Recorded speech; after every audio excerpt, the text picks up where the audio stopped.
নমস্কার, আমি মৌমিতা। আশা করছি সবাই ভালো আছেন। আমরাও ভালো আছি। এখন বাজে সকাল ঠিক বলা যায় না, ভোর 5টা মতো বাজে।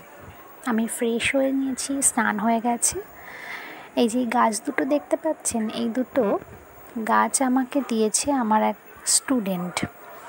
এই গাছটা ওদের বাড়িতে যখন এনেছিল আমার এত পছন্দ হয়েছিল, গাছের পাতা দিয়েই গাছ বার হয়, ওই পাথরকুচি গাছের মতো।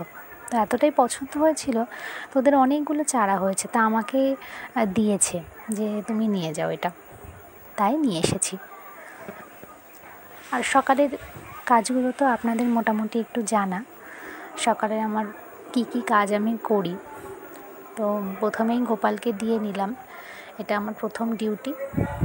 তার আগে একটু ব্যায়াম করে নিয়েছিলাম, নিয়ে তারপর গোপালকে দিলাম।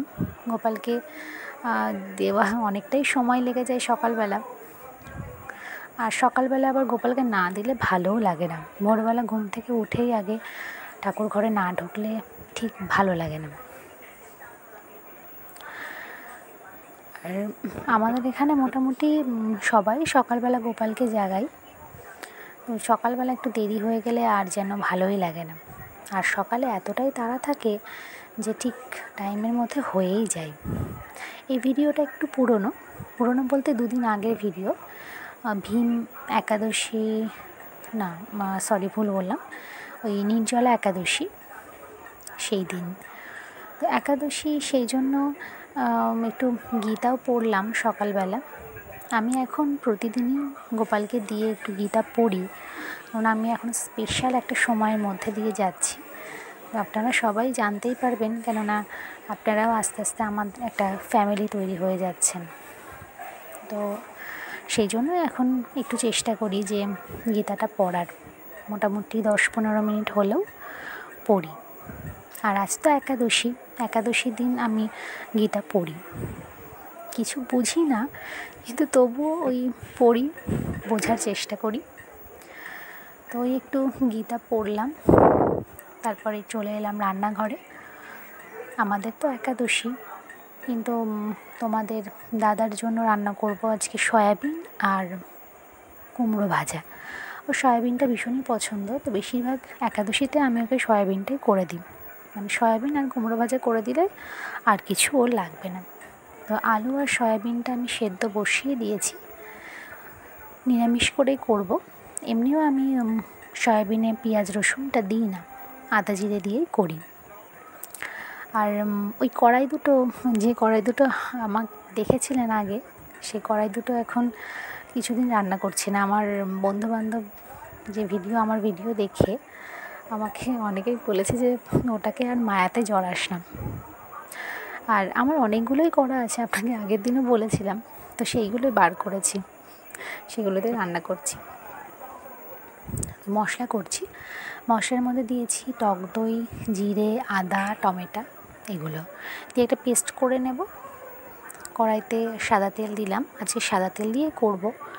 সাদা তেল দিলাম, সাদা তেল দিয়ে একটু হলুদ দিয়ে দিলাম। হলুদ দিলাম কেন, যাতে মশলাটা দিলে একটু ছিটকায় কম। আমি একটু লবণ হলুদ দিয়ে দিই, তাহলে আর ছিটকায় না। দিয়ে এবার মশলাটা দিয়ে ভালো করে কষিয়ে নেব। এক একজনের রান্না এক এক রকম পদ্ধতিতে করে, কিন্তু একজনের হাতের রান্নার সঙ্গে কিন্তু আরেকজনের রান্নার কোনো মিল থাকে না। সে টেস্টেই হোক বা কালারেই হোক, সমস্ত দিক থেকে যেন একটু আলাদাই হয়। এটা আমি কিন্তু করি আমার মায়ের প্রসেসে, কিন্তু তবুও আমার মা রান্না করলে একরকম হয়, আমি রান্না করলে আরেক রকম হয়। দুজনের টেস্ট কিন্তু সম্পূর্ণ আলাদা হয়। আবার কালারের দিক থেকেও দেখেছি একই রকম হয় না। তো ওই রান্নাটা করে নেওয়ার পর আমরা করে নেব। আজকে ভেবেছি একটু ইঁচড়ের সবজি করব, বাদাম ভাজবো, ব্যাস আজকে এই করব। সেদ্ধ করা সয়াবিনটা দিয়ে দিলাম, দিয়ে এবার অনেকক্ষণ ধরে ভালো করে কষাবো এটাকে।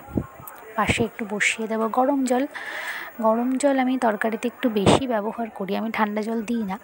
গরম জল দিয়ে দেখেছি একটু যেন আমার মনে হয় একটু স্বাদটা বেশি হয়, ঠান্ডা জল আমি দিই না সেই জন্য।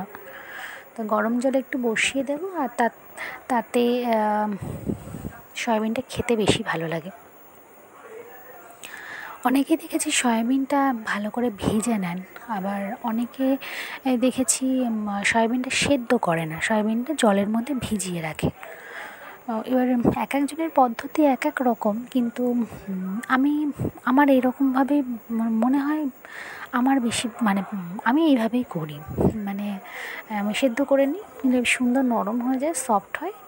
আর ভাজি না, কারণ আমি একটু কম তেল মশলাতে রান্না করতে বেশি পছন্দ করি, তো সেই জন্য মানে যেটাতে কম তেল লাগে আমি সেই প্রসেসটাই বেশি ব্যবহার করি, যাতে একটু টেস্টিও হয় আর তেলটাও কম লাগে।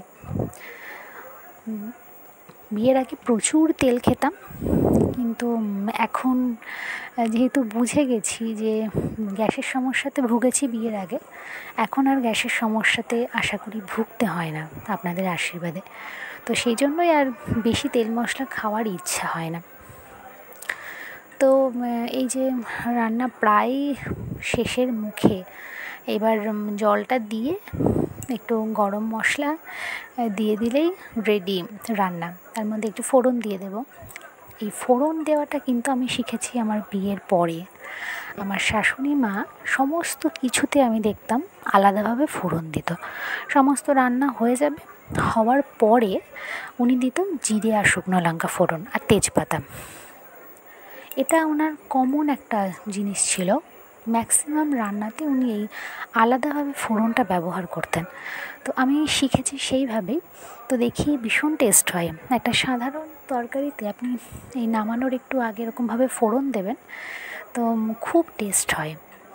এখন আবার মানে আমার মা এভাবে দিত না, কিন্তু এখন আবার আমাকে দেখা দেখি মাও শিখেছে, ওরকমভাবেই দেয়, বেশ ভালো হয়।